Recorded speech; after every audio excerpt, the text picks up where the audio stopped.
Hello dear friends, कैसे हो आप लोग। आई होप कि आप लोग स्वस्थ और मस्त होंगे। आज मैं आप लोगों के लिए यूपी डीएलएड के फर्स्ट सेमेस्टर के जो हमारा पहला पेपर है वो है बाल विकास का यानी सीडीपी का। तो उसके महत्वपूर्ण क्वेश्चन लेके आई हूँ जो कि आपके एग्जाम पॉइंट ऑफ व्यू से बहुत ज़्यादा इंपॉर्टेंट है और ये क्वेश्चन आपके प्रीवियस ईयर के हैं। तो आप लोग क्या करिएगा, हर एक क्वेश्चन को बेहतर तरीके से समझिएगा और ये सारे क्वेश्चन आपके ऑब्जेक्टिव क्वेश्चन है। तो चलिए हम लोग क्वेश्चन की तरफ बढ़ते हैं। और इसकी ऑब्जेक्टिव क्लास की मैंने ऑब्जेक्टिव क्वेश्चन की मैंने 2 क्लास करा दिया है। तो अगर अभी तक आप लोगों ने उन 2 क्लास को न देखा हो तो उसकी प्लेलिस्ट बनी हुई है, तो वहाँ पर भी यही ऑब्जेक्टिव क्वेश्चन है। तो आप लोग क्या करिए, हर एक क्वेश्चन को बेहतर तरीके से समझिए क्योंकि ये क्वेश्चन आपके अभी डीएलएड के एग्जाम के लिए तो इम्पॉर्टेंट है ही है, आगे चल के आपके लिए टेट और सीटेट में बहुत ज़्यादा हेल्प करेंगे। तो चलिए फिर हम लोग क्वेश्चन की तरफ बढ़ते हैं।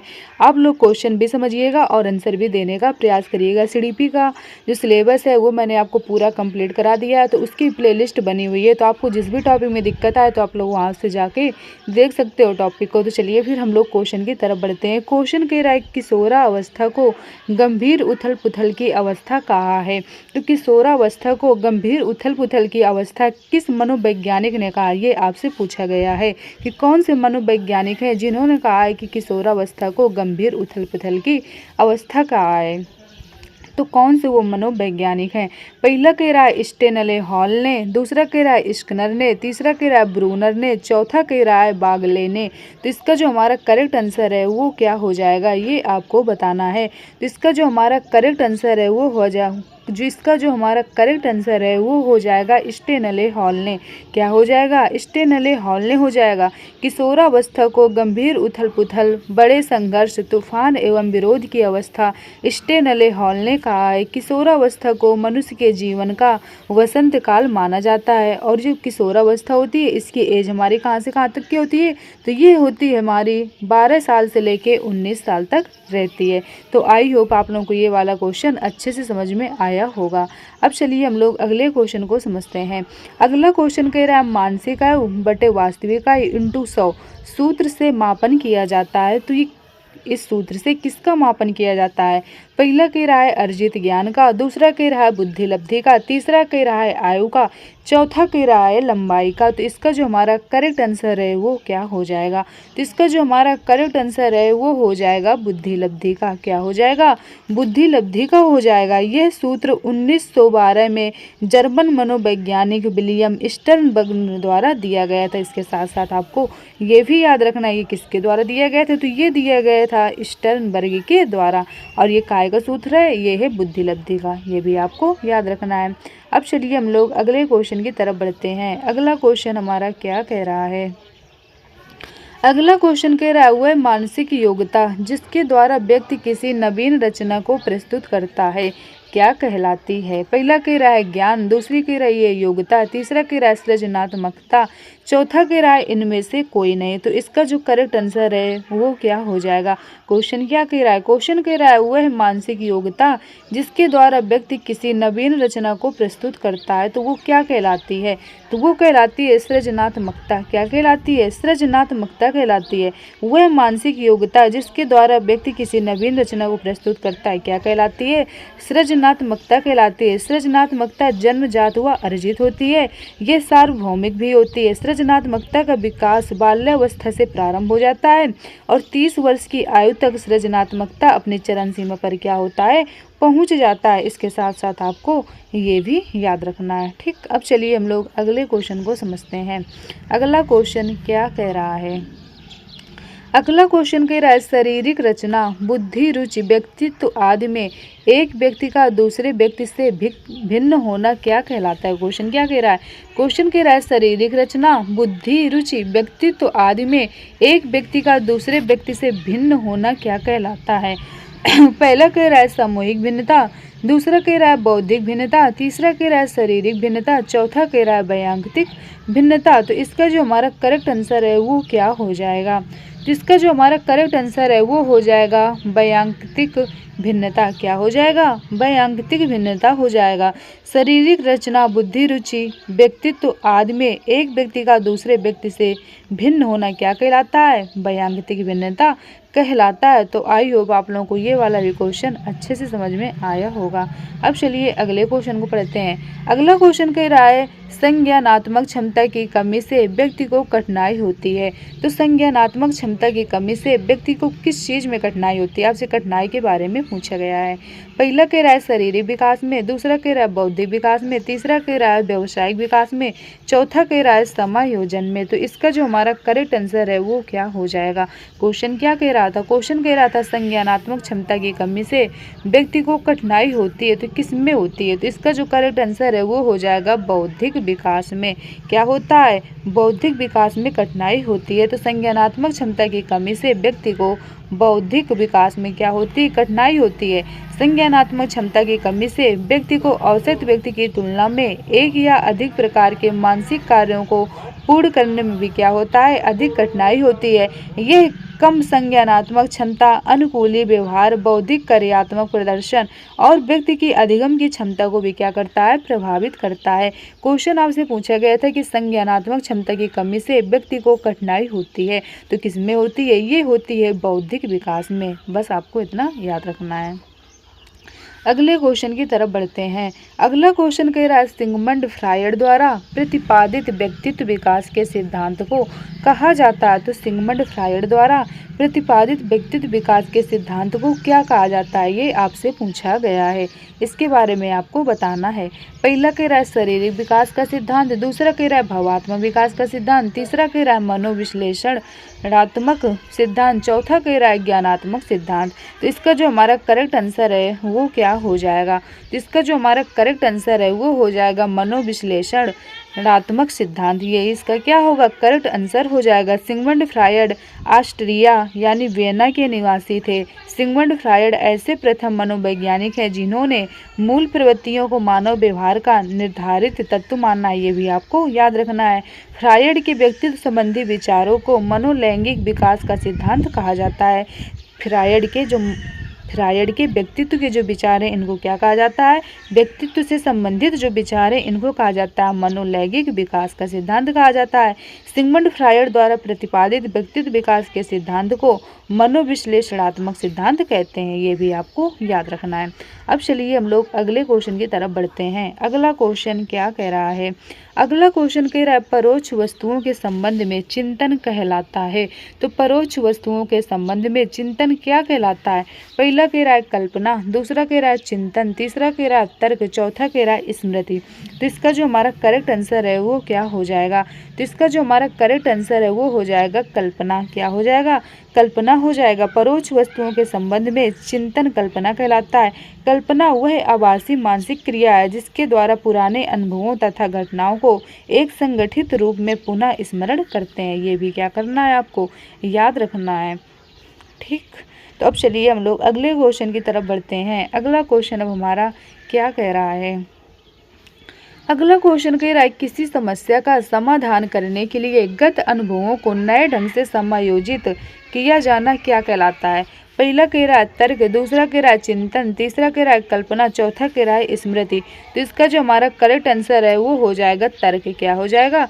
तर्क हो जाएगा। किसी समस्या का समाधान करने के लिए गत अनुभवों को नए ढंग से समायोजित किया जाना तर्क कहलाता है। अब मनोवैज्ञानिक हैं, गैरेट ने क्या बात कही थी? गैरेट कह रहे थे कि मन में किसी उद्देश्य एवं लक्ष्य को रख कर क्रमानुसार चिंतन करना क्या है? तर्क है।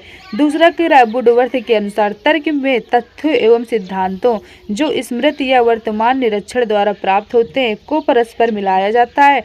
फिर क्या किया जाता है? मिलाया जाता है। ये भी आपको याद रखना है। फिर उस मिश्रण का परीक्षण में से निष्कर्ष निकाला जाता है। अब चलिए हम लोग अगले क्वेश्चन को समझते हैं। अगला क्वेश्चन क्या कह रहा है? अगला क्वेश्चन कह रहा है किसी के द्वारा विभिन्न परिस्थितियों में समायोजन कहलाता है। क्वेश्चन क्या कह रहा है? क्वेश्चन कह रहा है किसी के द्वारा विभिन्न परिस्थितियों में समायोजन कहलाता है। तो क्या कहलाता है? पहला कह रहा है शारीरिक स्वास्थ्य, दूसरा कह रहा है संवेगात्मक विकास, तीसरा कह रहा है मानसिक स्वास्थ्य, चौथा कह रहा है उपयुक्त सभी। तो इसका जो हमारा करेक्ट आंसर है वो क्या हो जाएगा। क्वेश्चन क्या कह रहा है, क्वेश्चन कह रहा है किसी के द्वारा विभिन्न परिस्थितियों में समायोजन कहलाता है, तो वो क्या कहलाता है इसके बारे में आपको बताना है। तो इसका जो करेक्ट आंसर है हमारा वो हो जाएगा उपयुक्त सभी। क्या हो जाएगा, उपयुक्त सभी हो जाएगा। किसी के द्वारा विभिन्न स्थितियों में समायोजन शारीरिक स्वास्थ्य, संवेगात्मक विकास, मानसिक स्वास्थ्य आदि कहलाता है। तो इसका करेक्ट आंसर क्या हो जाएगा, उपयुक्त सभी हो जाएगा। अब चलिए हम लोग अगले क्वेश्चन की तरफ बढ़ते हैं। अगला क्वेश्चन कह रहा है सीखने की मात्रा तथा समय के संबंध को चित्रांकित करने वाली वक्र रेखा कहलाती है। तो क्या कहलाती है, अधिगम कहलाती है कि पठार वक्र कहलाती है कि संप्राप्ति वक्र कहलाती है कि बुद्धि लब्धि वक्र कहलाती है। क्वेश्चन क्या कह रहा है, क्वेश्चन कह रहा है सीखने की मात्रा तथा समय के संबंध को चित्रांकित करने वाली वक्र रेखा कहलाती है। तो क्या कहलाती है, तो इसका जो हमारा करेक्ट आंसर है वो हो जाएगा अधिगम। क्या हो जाएगा, अधिगम हो जाएगा। सीखने की मात्रा तथा समय के संबंध को चित्रांकित करने वाली वक्र रेखा अधिगम वक्र कहलाती है। अधिगम वक्र में शिक्षण और अधिगम प्रक्रिया की प्रगति को दर्शाया जाता है। इसके साथ आपको ये भी याद रखना है। अब चलिए हम लोग अगले क्वेश्चन को समझते हैं। अगला क्वेश्चन कह रहा है जब कोई बालक सीखने को तत्पर होता है तब वह चीज़ों को जल्दी से सीखता है। यानी कोई बच्चा अगर मतलब चीज़ों को सीखने के लिए इच्छुक है तो वो चीज़ों को क्या करता है, जल्दी से सीख जाता है। यह थॉर्नडाइक के सीखने के किस नियम के अंतर्गत आता है, ये आपसे पूछा गया है। पहला कह रहा है प्रभाव का नियम, दूसरा कह रहा है तत्परता का नियम, तीसरा कह रहा है अभ्यास का नियम, चौथा कह रहा है इनमें से कोई नहीं। तो इसका जो करेक्ट आंसर है वो क्या हो जाएगा, तो इसका जो करेक्ट आंसर है वो हो जाएगा तत्परता का नियम। क्या हो जाएगा, तत्परता का नियम हो जाएगा। जब कोई बालक सीखने को तत्पर होता है तब वह चीज़ों को जल्दी से सीखता है। यह कुछ नया सीखने के लिए उत्सुकता और जिज्ञासा के स्तर को संदर्भित करता है। इसे थॉर्नडाइक का तत्परता का नियम भी कहते हैं। ये भी आपको याद रखना है। तो आई होप आप लोगों को ये वाला भी क्वेश्चन अच्छे से समझ में आया होगा। अब चलिए हम लोग अगले क्वेश्चन की तरफ बढ़ते हैं। अगला क्वेश्चन कह रहा है सीखने के किस सिद्धांत के अंतर्गत व्यक्ति संपूर्ण परिस्थिति के प्रत्यक्षीकरण के आधार पर सीखता है। पहला कह रहा है प्रयत्न और भूल का सिद्धांत, दूसरा कह रहा है संबंध प्रतिक्रिया का सिद्धांत, तीसरा कह रहा है अनुकरण का सिद्धांत और जो चौथा है वो क्या कह रहा है, चौथा कह रहा है अंतर्दृष्टि या सूझ का सिद्धांत। तो इसका जो हमारा करेक्ट आंसर है वो क्या हो जाएगा, तो इसका जो हमारा करेक्ट आंसर है वो हो जाएगा अंतर्दृष्टि या सूझ का सिद्धांत। क्या हो जाएगा, अंतर्दृष्टि या सूझ का सिद्धांत। सीखने के गेस्टाल्ट सिद्धांत अंतर्दृष्टि या सूझ का सिद्धांत के अंतर्गत व्यक्ति संपूर्ण परिस्थिति के प्रत्यक्षीकरण के आधार पर क्या करता है, सीखता है। इसके साथ साथ आपको ये भी याद रखना है। अब चलिए हम लोग अगले क्वेश्चन की तरफ बढ़ते हैं। अगला क्वेश्चन क्या कह रहा है, अगला क्वेश्चन कह रहा है वह प्रेरक जिन्हें व्यक्ति अपने प्रयासों से प्राप्त करता है। क्वेश्चन क्या कह रहा है, क्वेश्चन कह रहा है वह प्रेरक जिन्हें व्यक्ति अपने प्रयासों से प्राप्त करता है वो क्या कहलाता है। पहला कह रहा है अर्जित प्रेरक, दूसरा कह रहा है जागृत प्रेरक, तीसरा कह रहा है निर्देशित प्रेरक, चौथा कह रहा है व्यवहार को परिचालित प्रेरक। तो इसका जो हमारा करेक्ट आंसर है वो क्या हो जाएगा, तो इसका जो हमारा करेक्ट आंसर है वो हो जाएगा अर्जित प्रेरक। क्या हो जाएगा, अर्जित प्रेरक हो जाएगा। वे प्रेरक जिन्हें व्यक्ति अपने प्रयासों से प्राप्त करता है उन्हें क्या कहा जाता है, अर्जित प्रेरक कहा जाता है। अर्जित प्रेरक अपने जीवन के अनुभवों और सामाजिक संपर्क के माध्यम से सीखते हैं, अर्जित करते हैं। सीखने मतलब क्या होता है, जैसे मान लीजिए आप लोगों ने कोई भी चीज़ क्या किया, सीखा। जैसे बच्चा तो क्या करता है, जो समाज में देखता है कि लोग किस तरीके से बोल रहे हैं, घर में देखता है कि किस तरीके से बोला जा रहा है, तो उसने क्या किया, सारी चीज़ों को अर्जित किया। तो वही कहा गया है कि वह प्रेरक जिन्हें व्यक्ति अपने प्रयासों से प्राप्त करता है तो वो क्या कहलाता है, वो हमारा अर्जित प्रेरक कहलाता है। ठीक, तो आई होप आप लोगों को ये वाला भी क्वेश्चन अच्छे से समझ में आया होगा। अगला क्वेश्चन क्या कह रहा है, अगले क्वेश्चन की तरफ बढ़ते हैं। अगला क्वेश्चन कह रहा है अधिगम धारणा, पुनः स्मरण तथा पहचान आदि प्रक्रियाएं आती हैं तो कहाँ पर आती हैं। पहला कह रहा है ध्यान के अंतर्गत, दूसरा कह रहा है कल्पना के अंतर्गत, तीसरा कह रहा है रुचि के अंतर्गत, चौथा कह रहा है स्मृति के अंतर्गत।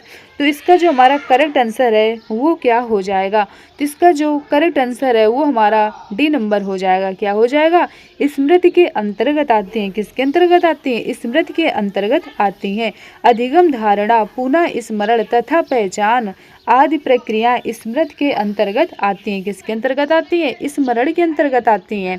अब चलिए हम लोग अगले क्वेश्चन को समझते हैं। अगला क्वेश्चन कह रहा है वह प्राप्तांक जो किसी पदार्थ को दो बराबर भागों में बांटता है तो क्या कहलाता है? क्वेश्चन क्या कह रहा है? क्वेश्चन कह रहा है वह प्राप्तांक जो किसी पदार्थ को दो बराबर भागों में बांटता है तो वो क्या कहलाता है? पहला कह रहा है समांतर माध्य, दूसरा कह रहा है माध्यिका, तीसरा कह रहा है बहुलक, चौथा कह रहा है उपयुक्त सभी। तो इसका जो हमारा करेक्ट आंसर है वो हो जाएगा माध्यिका। क्या हो जाएगा? माध्यिका हो जाएगा। वह प्राप्तांक जो किसी पदार्थ को दो बराबर भागों में बांटता है वो हमारा क्या कहलाता है? माध्यिका कहलाता है। तो ये भी आपको क्या करना है? याद रखना है। ठीक, तो आई होप आप लोगों को यहाँ तक के क्वेश्चन अच्छी तरीके से समझ में आए होंगे और आपने क्या किया होगा, हर एक क्वेश्चन को बहुत बेहतर तरीके से समझने का भी प्रयास किया होगा। तो चलिए फिर आज क्लास को हम लोग यहीं तक रखते हैं। आप लोग ज़्यादा से ज़्यादा वीडियो दोस्तों तक शेयर करिएगा और चैनल को लाइक और सब्सक्राइब करिएगा जिससे आने वाली नोटिफिकेशन आप लोगों को टाइम टू टाइम मिलती रहे। आज की क्लास में हम लोगों ने 15 क्वेश्चन किए जो कि ऑब्जेक्टिव क्वेश्चन थे। अगली क्लास में फिर हम लोग इसके आगे के क्वेश्चन करेंगे। तो चलिए फिर आज की क्लास को हम लोग यहीं तक रखते हैं। आप लोग क्लास को एक दो बार देख लीजिएगा तो आप लोगों को क्या होगा, सारे क्वेश्चन बहुत बेहतर तरीके से समझ में आ जाएंगे क्योंकि हर एक क्वेश्चन आपके एग्जाम पॉइंट ऑफ व्यू से बहुत ज़्यादा इंपॉर्टेंट है। इसलिए आपको क्या करना है, कोई भी क्वेश्चन को मिस नहीं करना है और बहुत बेहतर तरीके से समझने का भी प्रयास करना है। तो चलिए फिर आज क्लास को हम लोग यहीं तक रखते हैं और जो क्लास की PDF है वो आप लोगों को टेलीग्राम में मिलेगी। तो आप लोग टेलीग्राम चैनल से नए हुए हो तो उससे भी हो जाइए। तो चलिए फिर आज क्लास को हम लोग यहीं तक रखते हैं। Okay, thank you.